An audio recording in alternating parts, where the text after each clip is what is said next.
The following is a presentation of the Black Hollywood Live Network, the first online broadcast network dedicated to African American entertainment. Hollywood redefined. From Los Angeles, California, streaming live thanks to Akamai Technologies, this is Black Hollywood Live, Breaking Into, featuring in-depth interviews with today's most influential entertainment figures, highlighting their tips, tricks, and techniques on breaking into the entertainment industry. You're listening to Black Hollywood Live.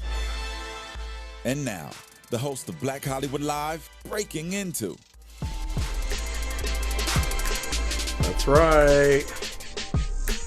It's another edition of Breaking Into. I am your host, James Lott Jr., and welcome to another edition. I love it.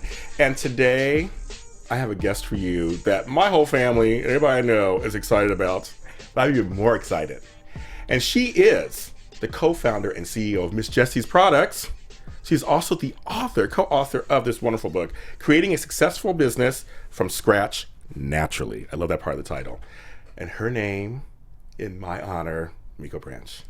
Hey, James. Thanks so much for having me. They gave you some applause, too, some applause. How are you? I'm great.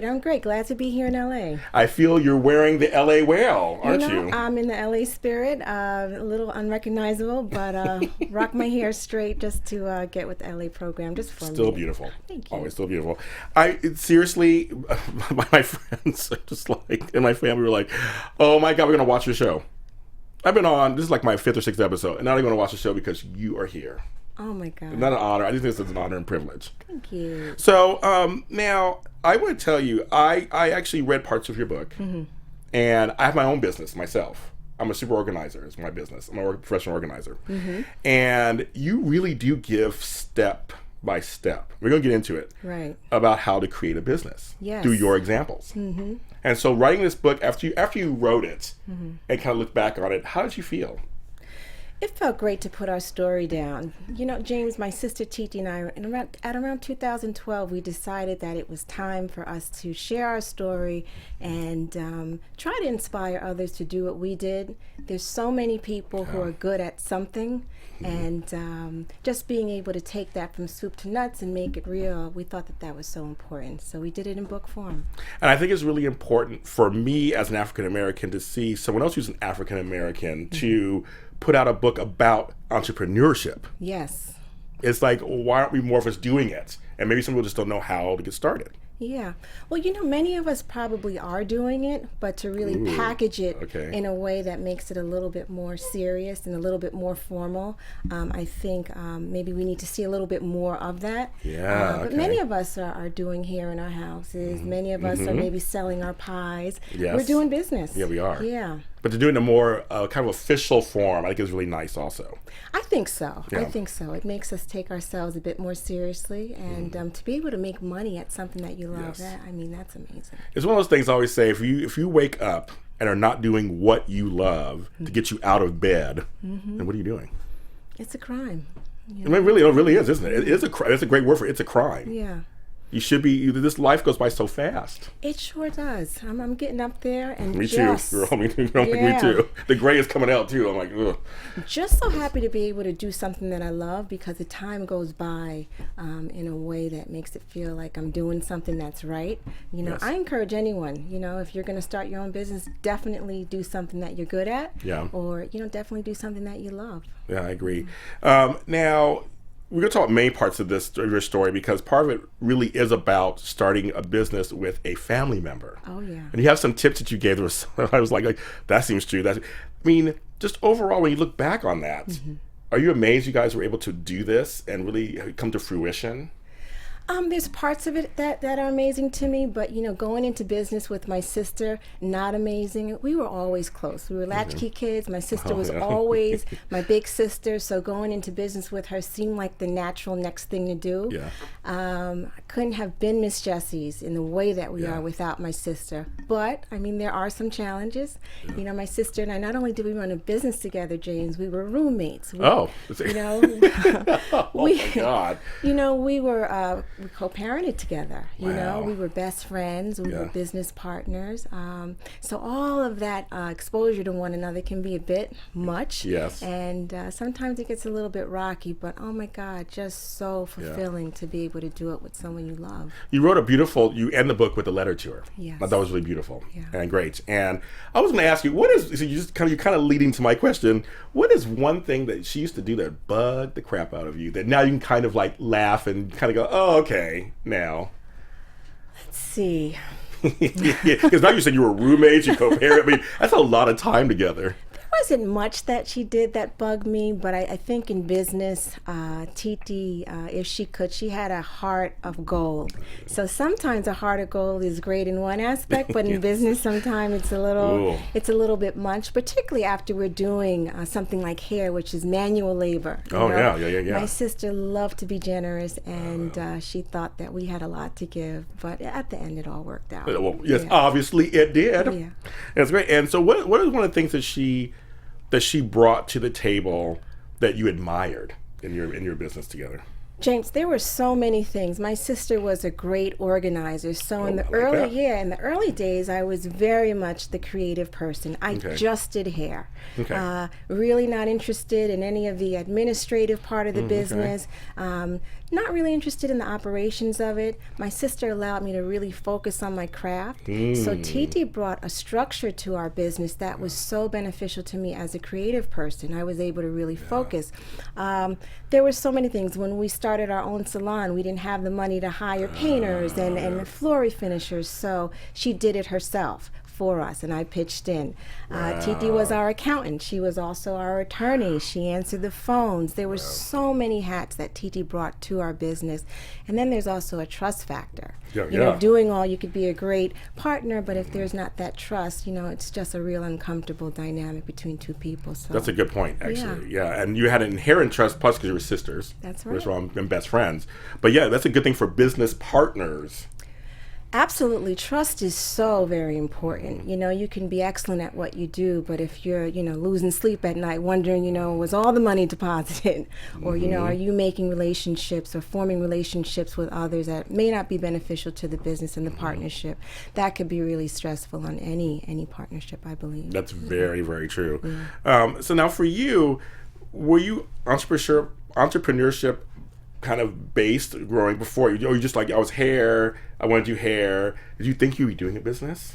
So we were raised by a father who was really, really sure and adamant that he wanted us to be free in our minds. Oh, I love that. He wanted us to be in a position of choice. He wanted us to be able to make decisions and live life the way we wanted to. So from a very early age, he couldn't think of a better way to do that other than for us to be entrepreneurs. Yeah. So when we were growing up, he always talked about doing for yourself, being your own boss. So by the time we were in our 20s, that was already in us. And he would just talk about us so bad if we went to work for somebody. So we at least had to try.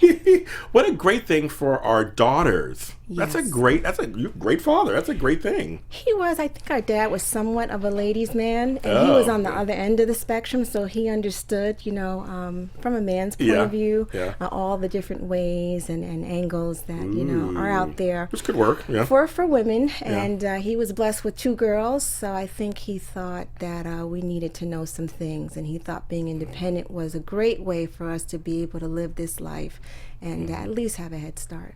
Yeah, I just think we should empower everyone, of course, but especially women. Like, come on, you can do a business. If you like something you like, let's try it out. Oh, women, we're great. We're Yeah. great organizers. Most of us are creative. We wear many different hats, particularly mothers. We're multitaskers. Oh, yeah. So many of us already have these elements in us that are great for starting a business. I believe that if you can put together a Thanksgiving meal, you can run a business. I like that. Okay, let's make that a soundbite right now. You can put together a Thanksgiving because those things are stressful. Yeah, you source your materials. You Yes. get the great, get great pricing. You put it together. You present. Well, also the timing of the food. Absolutely. When you cook certain things, people cooking pies 2 days before. I mean, everything's timed out, right? That's right. So much planning. But then you get a finished product. So being able to take that from soup to nuts is all the elements you need to be able to be an entrepreneur. I like that's just I love that. It's just relatable. I love that. So you've been out promoting the book, correct? All year. All Our year. book came out in April Yeah. 2015, and I've been busy with this book. I want to spread the word, so there's nothing that I ever turned down. So Well, she came here, guys. Okay. no, love being here. Yes. No. So I was going to ask you, since now you're out there at the public, because a lot of times we're in the trenches working, we're taking care of business, we're doing stuff. Now you're out there meeting the public. What has been some of the response you've gotten that you probably wouldn't have gotten if you were at the office? Or There's so many, with this book, there's just so much to talk about. There's so many different angles. I mean, I get just pure love when I'm out there, first of all. good. But the conversation, it varies. Some women want to talk about being a single parent and how do you get your hustle on. Other people want to talk about, family business. Other people want to talk about what it's like to go into a partnership with a Target. There's just so many different ways, to have a discussion. But, this book is really special to me because it just doesn't focus on business. It talks about real people, real challenges, and how you can apply some of those failures to make them your successes. So, I can go on and have any conversation with anyone about this book. So it's been great. So people have just been like, "Oh my God, I need some advice on blank."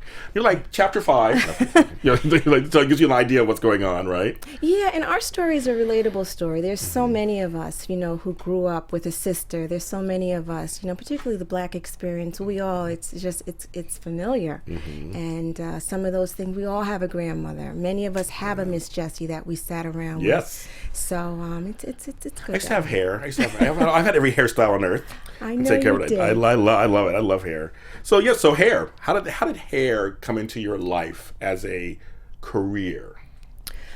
I was always good at hair, James. I was the go-to girl in Jamaica, Okay. Queens. Anyone Hey. who wanted their hair done, box braids, okay. the first relaxer, straightening comb, pressing, anything. I loved it. I did it, and I did it on the block, and it was just something that just came easy to me. Okay. I was always into fashion and beauty. My mother was an artist. My mother was beautiful too. Wow. And I loved everything that was beautiful. I had tea, I did tea. Oh yeah. Tea readings. No. Okay. Drinking tea. Yes. I did all the girly stuff. Oh, okay, Total okay. girly girl. Okay. So hair just kind of fell into line. Okay. So by the time I needed to choose a career, hair was just something I was good at, and I'd already experienced doing things that I did not like. Okay, you did. Okay, good. So as an early adult, I was really paying attention to what I did not want to do. So Very when smart. it came time to choose something, I said, I'm going to choose something that I love. Yeah, because it took me a little longer, but yeah, I've done things where I started paying attention. Like, I don't like doing that. I was a nurse at food service, but all these different things. And you're like, oh, now I'm doing what I like to do. But luckily, you found out early. When you run your own business, the hard times, it comes. It's hard to avoid that. So better you do something that you love, or better you do something you're good at, because that'll take you through it. That's like so true. These words of wisdom. It's so true, because even when it's a lean time or hard time, at the very base level, you're still enjoying yourself.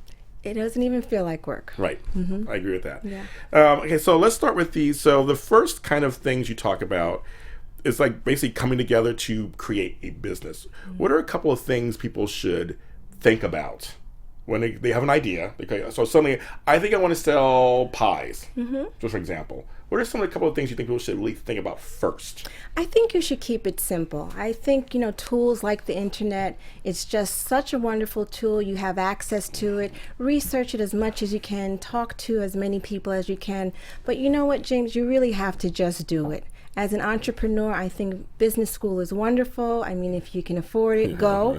But there's so many good lessons in actually doing it. So at the end of the day, after you do your research and you talk to everyone you need to talk to, you got to just do it. I recommend it for anyone, and you'll find a lot out about yourself.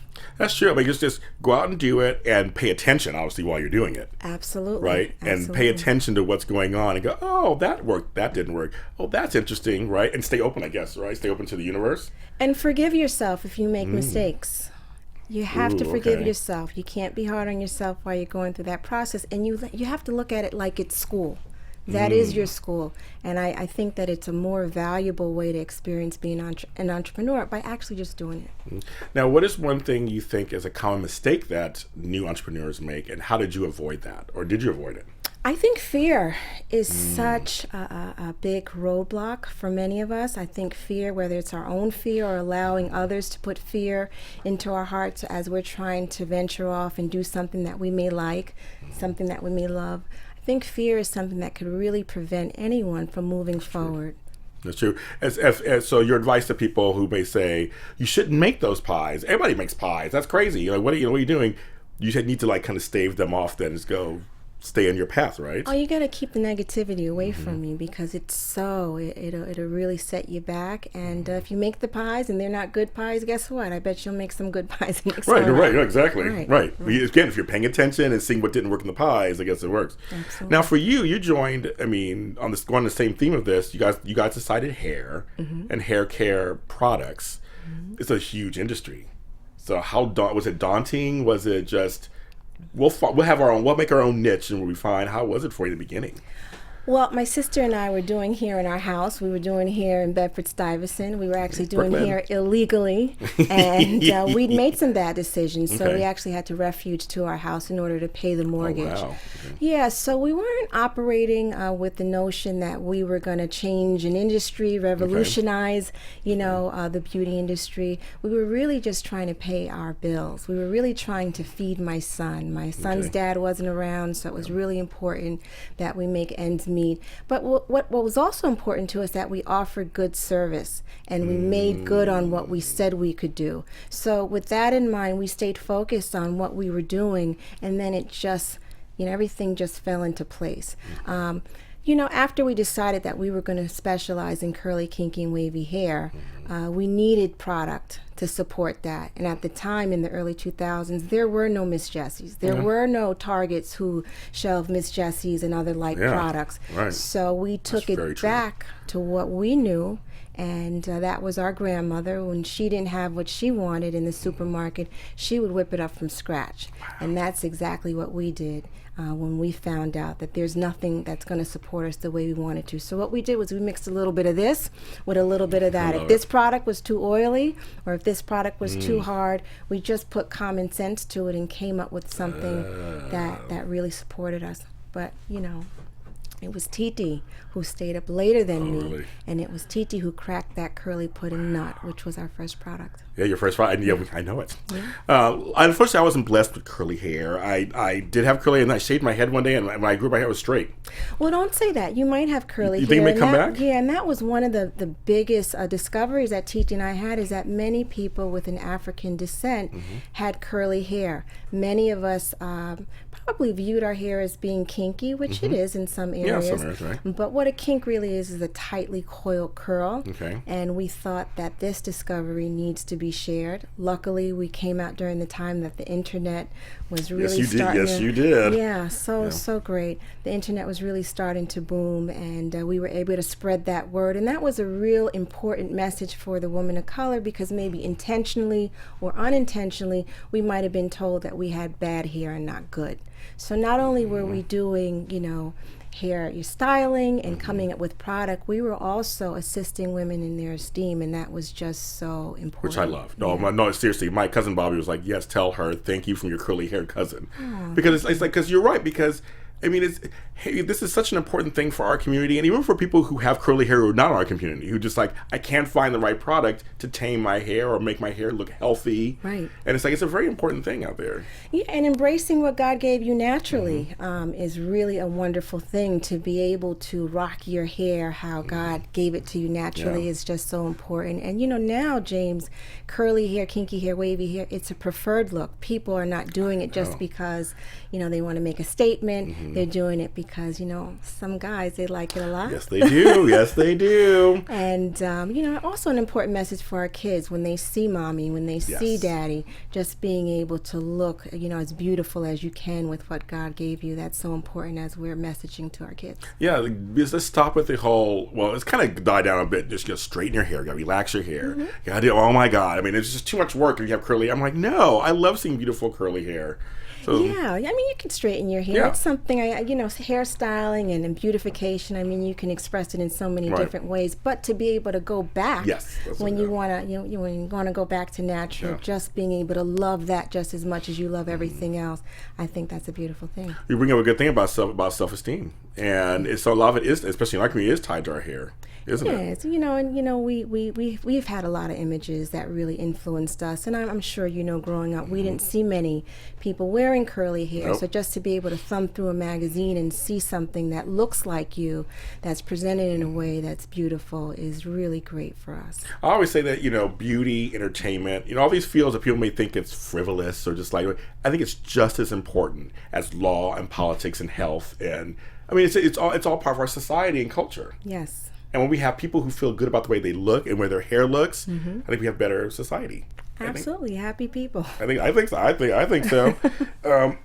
Excuse me. Okay, so you guys decided you're gonna branch out and you have the hair products starting to happen. How were those early days? Do you look back and just kind of like wow, there was a magical time, or was it just really tough? I mean, how was it for you? It was all that. It was tough. It was magical. We were together. It was my sister and I against the world, making that first bit of money, paying our house off, being able to buy my son any toy he wanted Yeah. in the store. That grind and that hustle to success and to financial independence. It was very fulfilling but rough. As I mentioned, I don't know if I mentioned, we didn't have any angel investors. We didn't have any loans. So we did it from scratch. So to be able to start from a failed business, to something as successful as Miss Jessies was really, really wonderful. How was it? Because this is all for all the single mothers out there who may have a business idea. How was it for you making that balance raising your son?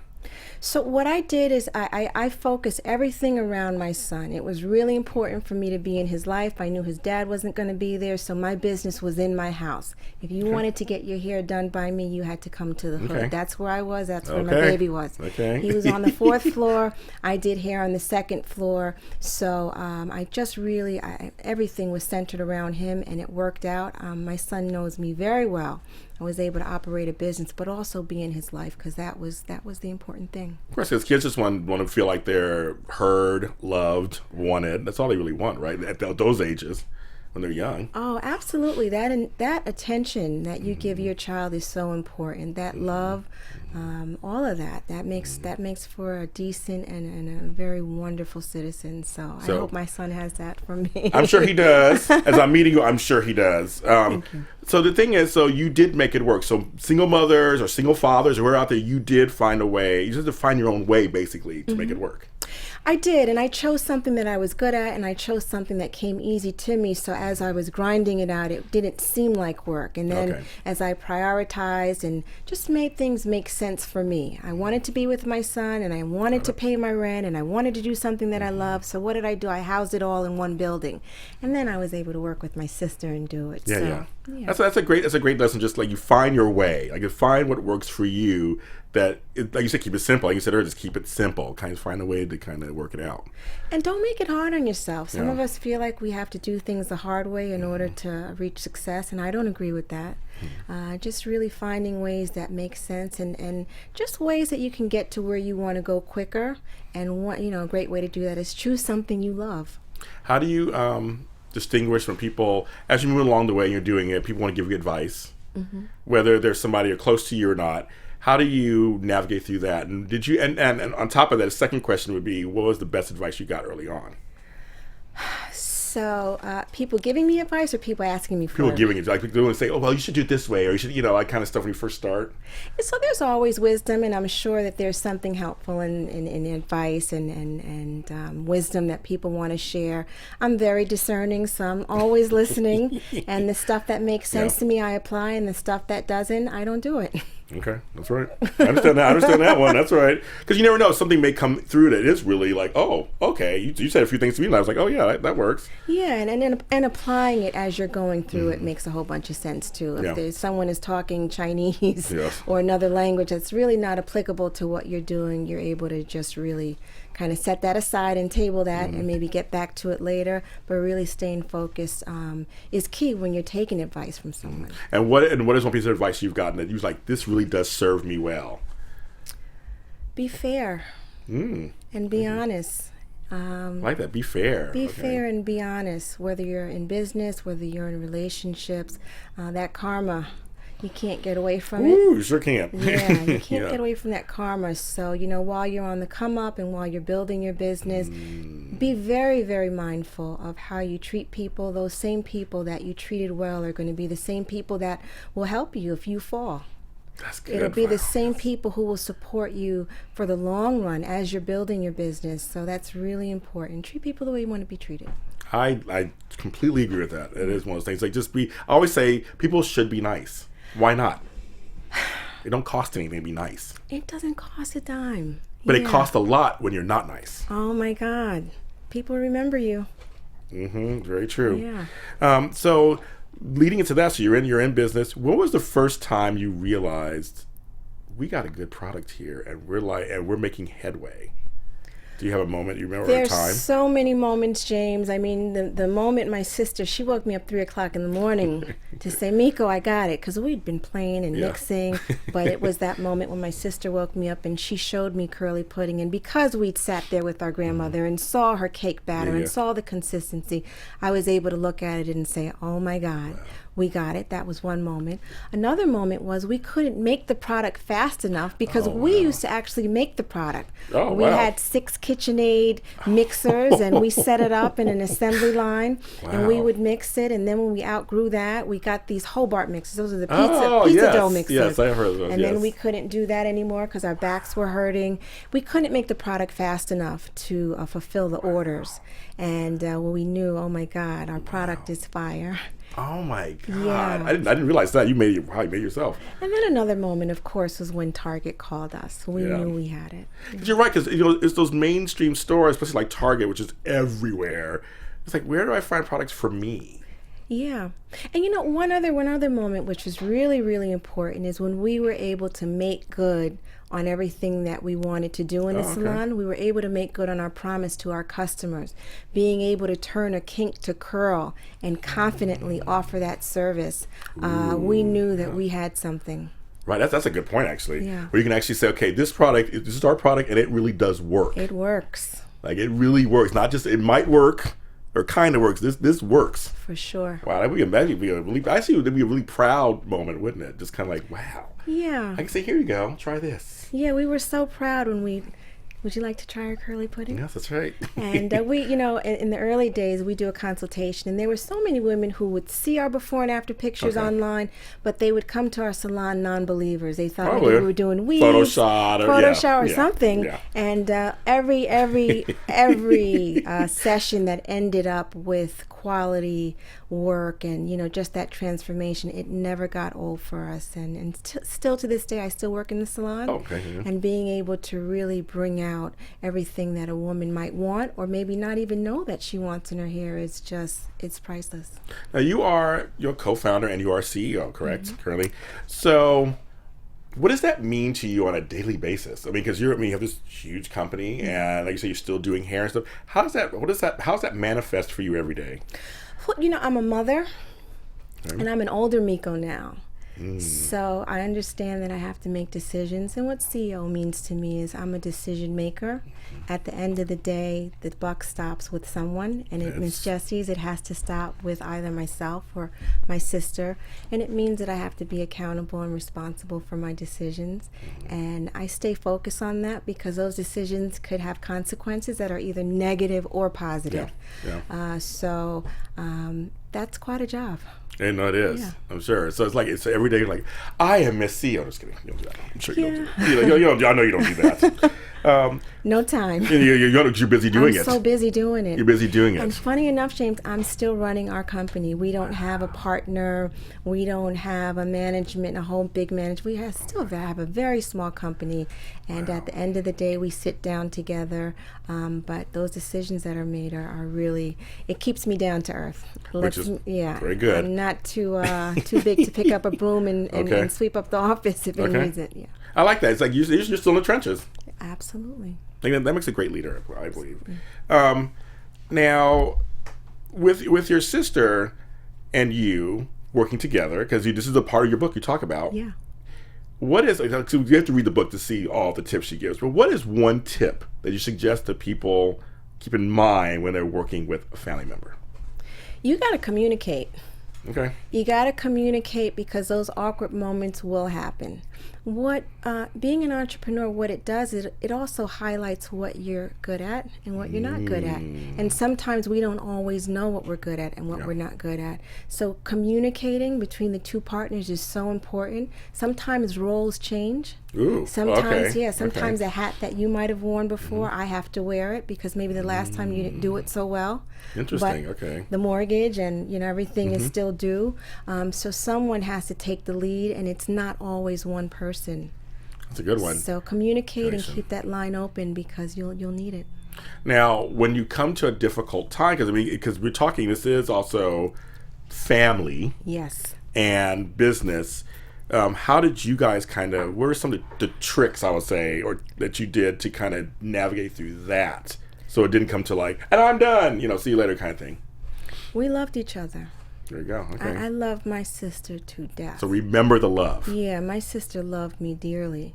So whether we were fighting over what color curly pudding was, or whether we were fighting over, Did you guys really have that fights over that, the color? Oh, funny. It could be anything, or who's going to sweep the salon floor today Yeah. near you. We loved each other. We had each other's back, and at the end of the day, we had a common goal, and we were there together. Wow, that's a good point. I guess communication and remembering the love, or if you're friends, again, remembering the love. If you're Put your heart into it. Yeah. It's not all business. Business is not all business. When you're dealing with human beings, you have to really be respectful to your partner. Your partner has to respect you during the good decisions and the bad decisions.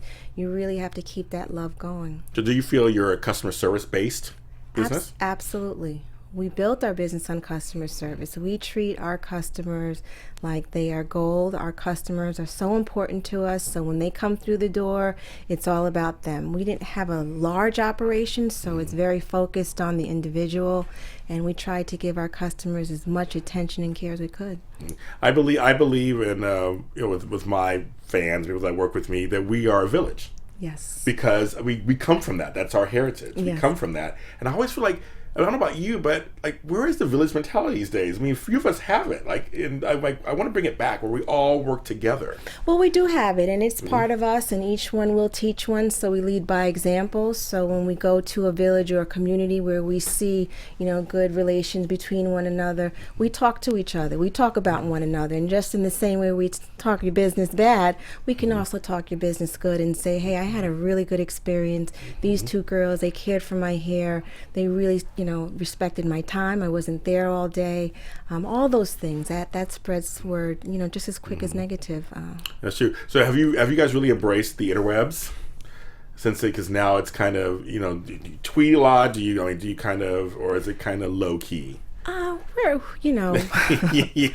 a product company. We're a lightweight social media based, but you know what? We're getting a little bit better at it every day. Yeah. It's part of the future. We understand that we can't really exist out here without, speaking to our clients and customers because they're online. They're on Twitter, they're on Instagram. So we try our very best to get with that program. Have you ever done any seminars or workshops and things over the years? So we've done seminars on hair and little small workshops, but honestly, when you're running your own business, to set time aside to walk away from your business to do a seminar, it's been challenging for Titi and I. Yeah, you'd be great. I'd just be great at it. I'm just thinking like, I go to any seminars, listen to you talk, and give advice. I totally would.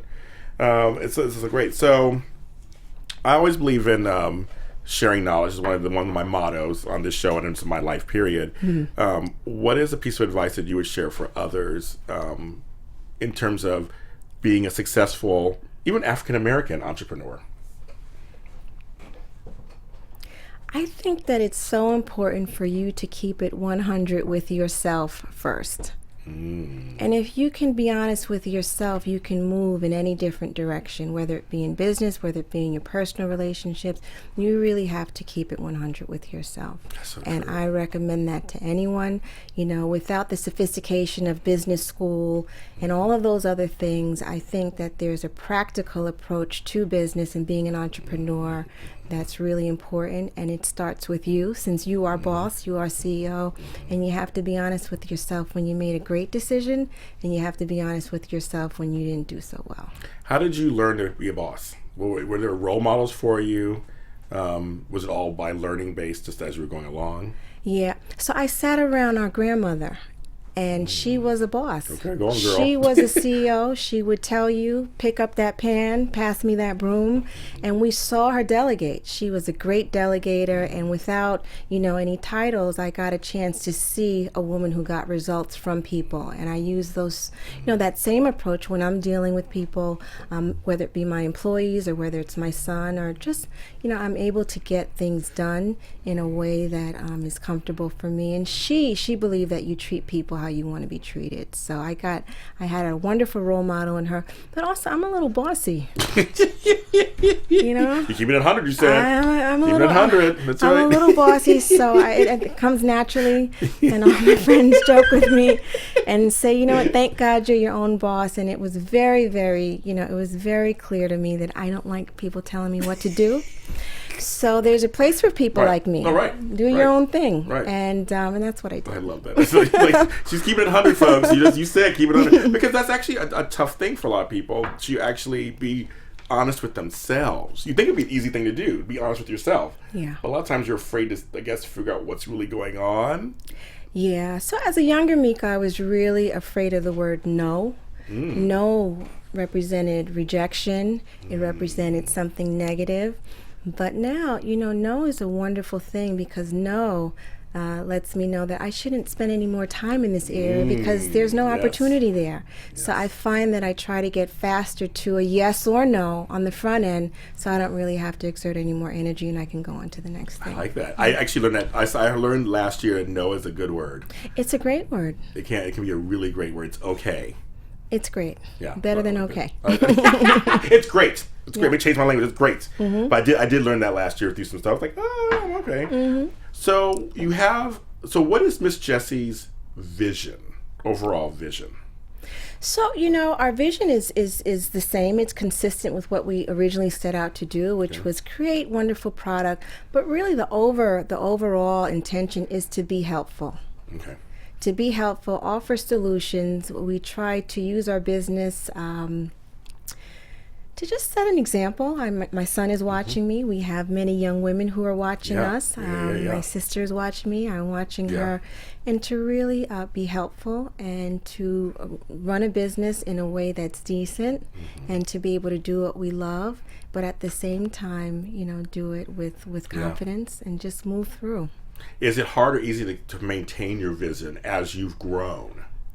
Yes. So, there's something called growth, and many of us look at growth as a positive thing, which it is, but there, as you grow, things change. Yeah.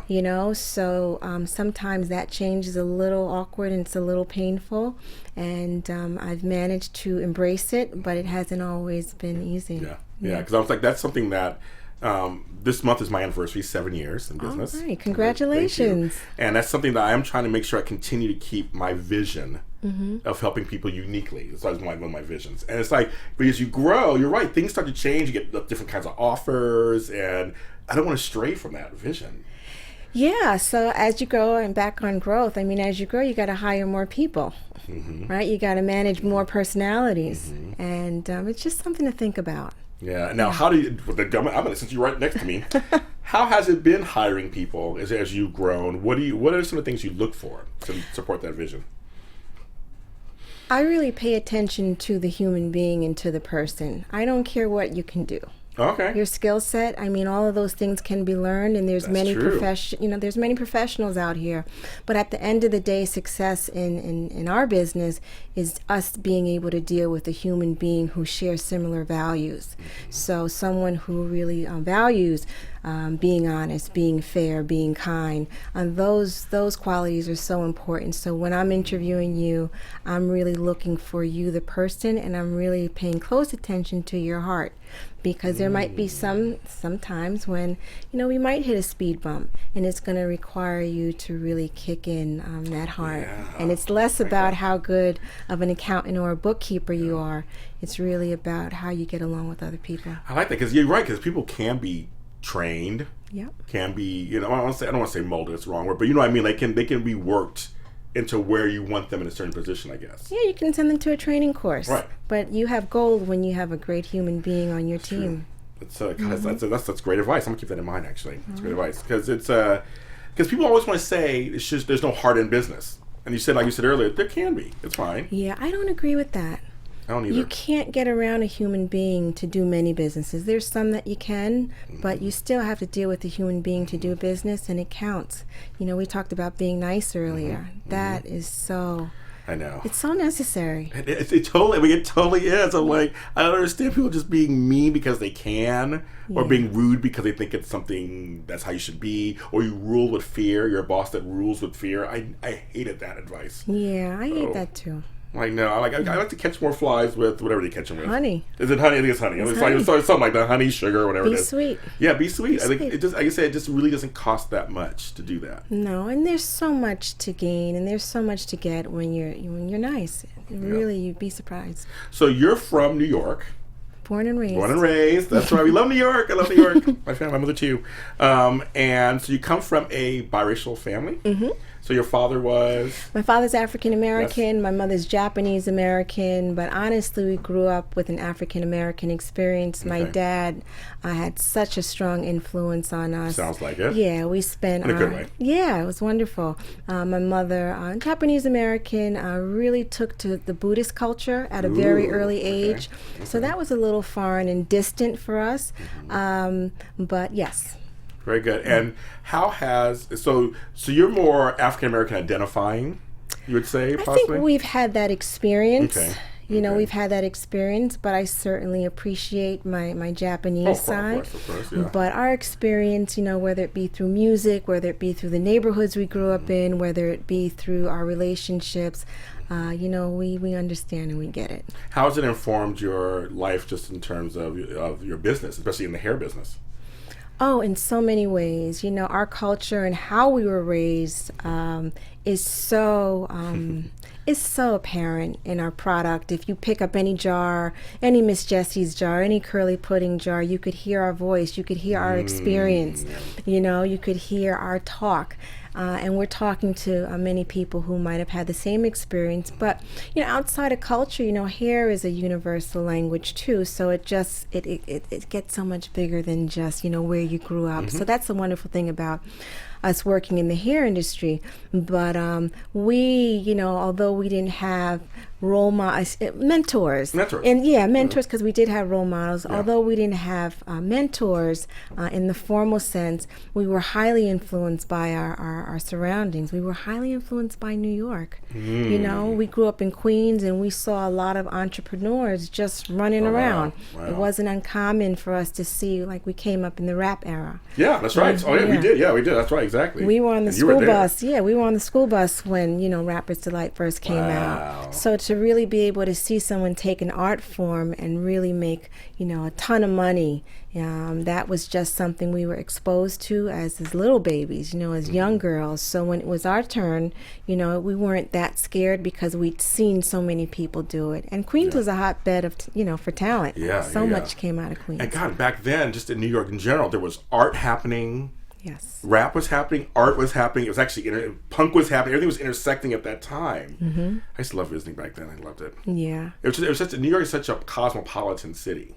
It is. Our dad thought it was really important that that he raised us in New York. He was raised in Poughkeepsie, New York, but he wanted to bring his family downstate because he thought that exposure was going to be really key in our development, and he was right. So when you look back, you're like, yes, he was actually absolutely correct in our upbringing. Yeah, there's education in the formal sense, but then there's also exposure, and that exposure that we had was priceless. I'm sure. I just love New York City. It's my magic city. Yeah, New York is real special. That's right. It's very good. Yeah. And you came out of there. I love it. Now, I could talk to you for just like 100 years because you have so much a wealth of knowledge and you're so sweet and everything. And thank you so much for coming on my show because this show is about showing people other things out there from our people that it's possible. And you basically are showing us that it's possible. Thank you. I'm so impressed by your set. I'm so impressed that you're doing what you love. You're so good at it. And as I'm talking to you, I could feel your joy. I could feel your happiness. And just, you being able to make your dreams come true is just really impressive to me. And I'm just so proud to be here with you. Oh, thank you. Yeah, I love this blue set. You're making me look so good. It's a great color for our skin tone. we try. Yeah. For our skin, I know it looks good, doesn't it? It looks great. But I think it's important for people out there, like I said, to see us. Yeah. You and I up here talking about this, because that may inspire someone to go, oh, I was thinking about that, but I didn't. I mean, that's so important. Particularly in this age, the visual is so important. So to be able to see two entrepreneurs kick it in the way that we are, it's just a natural conversation we're having. And there's so many people, other people who could have this same conversation. Yeah, totally. And go on and on and on. Yeah, definitely. Now, I always ask my guests the same 2 questions. Okay. And so now it's your turn. And they say, so get ready. Drink that water. Get ready. Okay. So for you 2. Number 1. Okay. I believe language is very important. I believe that language can stop us in our tracks, but also propel us forward. So my first question is, what is one word we should take out of our vocabularies? I can't. I like that. So I said it's 2 words. That's Did that fine. count? That counts. That's I fine. can't. I had a phrase once. Somebody give me a phrase once. That's fine. But I can't's very important. can't. And so why do you say that? Because it's negative and you're stopping yourself before you even start, before you even try. Don't say that. Don't say it. And what word do you think we should add back into our vocabulary, or add to our vocabulary? I can. There you go.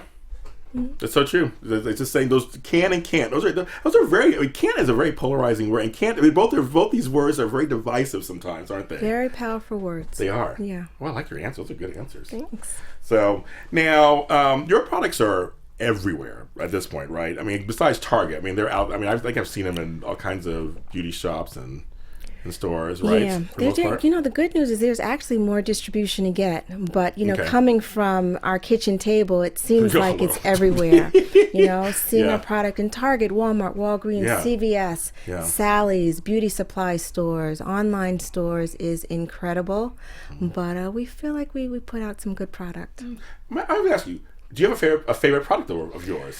So the answer is yes, but Okay. it's seasonal. So Oh, all okay, depending okay. on the weather, all depending on how I'm feeling. There's so many different variables, but right now I'm really loving I love Super Sweetback. It's a deep treatment. It smells so yummy. It's so moisturizing. I always love curly pudding because that's my favorite. Yeah, it's I our know that first. one. Yeah, I know that one. I love Jelly Soft Curls. It's a I know that soft one. gel. Yeah, it's a gel, but it's a soft gel. And then, we have this breaking product called Pillow Soft Curls. It marries fabric care technology with hair care. So, all of that fabric softener, all of those fabric softener qualities, we've brought that to our product. Wow. And when you have curly hair and you want to rock it and you want it to be pillow soft, you can get that in a bottle of a tube of Pillow Soft Curls. So I'm really proud of that. Okay. And everything I'm proud of, I'm most course. proud of it because, my sister and I were able to develop these products together. Wow, that's a good Pillow Soft Curls. Okay, look at that. Look at that, folks. So the book is also everywhere too. I saw it at Barnes & Noble. You can also get online. Do you have a website too, MissJessies.com, I believe? Yep, www.missjesties.com. If you get it from us, particularly now, we have a buy one, get one 50 off. You can certainly get a book while you're at it and support our business. We still consider ourselves to be a small business, so, get it from us. Support them. Support them. Support them. Support her. Support them. Support yourselves. It's all part of we're all part of the village. Yes, we are. Yes, we are. Well, thank you for being on. Thank you. It was so much a pleasure and honor. And you folks out there, as you know, I like to pay it forward and share knowledge and lift each other up. And I think today we did that. We did all 3. Yes, we did. We did. I'd like to give a shout out. Please do. And talk to that camera over there. I want to give a shout out to my sister Titi Branch. She was such a wonderful woman. She was my big sister. She was my everything. We're approaching her 1-year mark for her passing, and she's in my heart right now, and I just love her, and I just want to give a shout out to you, Titi. I love you. I feel her. She's here. I feel her too. No, I seriously, I feel her. I feel her too. She protects me so much, Yeah. and she tries to make things as smooth as possible. Yeah, she's here. Yeah, I know. She kind of tapped me a second ago. She's like, okay. I'm like, okay. Yeah, she I'll take like care of and you. and she likes you. She would have loved you. Yeah. Hi, TT. Hey, Titi. And so that concludes this episode, which I don't want it to end, but it does. Thank you so much for tuning in. Thanks for the folks who are in the chat room or looking. Thank you so much for watching us live. I am back next week again with another client. What's that client? We're talking about business. Another person on my show, which is Jerry Katzman. He is a magician, comedy teacher, and he's great. You'll love him. Thank you for joining us, and I'll see you next time. Thank you, James. Thank you. Oh, you're amazing. Oh my goodness. From producers Maria Menounos, Dario Kristen, Tiana Hobson, Kevin Undergaro, and the entire BHL crew, we would like to thank you for supporting Black Hollywood Live, the first online broadcast network dedicated to African American entertainment. For questions and comments, contact us at info@blackhollywoodlive.com. Like us on Facebook, tweet us or Instagram us at BHL Online. And I'm your BHL announcer, Scipio. Instagram me at Planet Scipio. Thank you for tuning in. The views expressed here are those of the host only and do not necessarily reflect the views of BHL or its owners or principals.